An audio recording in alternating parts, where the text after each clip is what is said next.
আল্লাহর জ্ঞানী মানুষরা সমুদ্রের মতো হয়, তাদের ভিতরে অনেক জ্ঞান থাকে, কিন্তু তারপরেও তারা শান্ত থাকে, বিনয়ী থাকে। আর যাদের ভিতরে সম্পদ কম, তাদের লাফালাফি বেশি। কথা বুঝতে পারছেন? সাগর এত শক্তিশালী হওয়া সত্ত্বেও আপনি তার সামনে গিয়ে দাঁড়ালে সে আপনার পা ধুয়ে দেয়।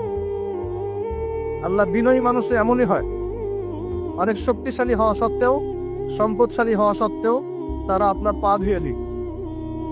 অনেক শেখার আছে, অনেক কিছু। সাগর সম্পর্কে অনেক আয়াত আছে কোরআনে।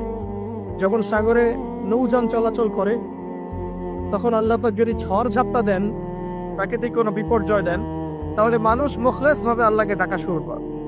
যখন সে সেখান থেকে উদ্ধার পায়, আল্লাহ পাক উদ্ধার করে দেন, বিপদ থেকে বাঁচিয়ে দেন, আবার সে আল্লাহর সাথে শিরক করা শুরু করে। এই আয়াতগুলো সূরা ইউনূসের মধ্যে আছে। তো আমরা চেষ্টা করব সাগরের মতো সম্পদশালী হওয়ার জন্য।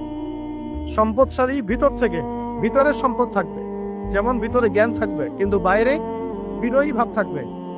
সাগরের মধ্যে পা ধুয়ে দেওয়ার মানসিকতা থাকতে হবে। এবং যখন সে আল্লাহর হুকুমে গর্জন প্রদান করা শুরু করে, তখন কিন্তু সামন পিছন সব ভাসিয়ে নিয়ে চলে। তাই নরমালি শান্ত থাকতে হবে, যখন আল্লাহর হুকুম আসবে তখন ছাপিয়েও পড়তে হবে।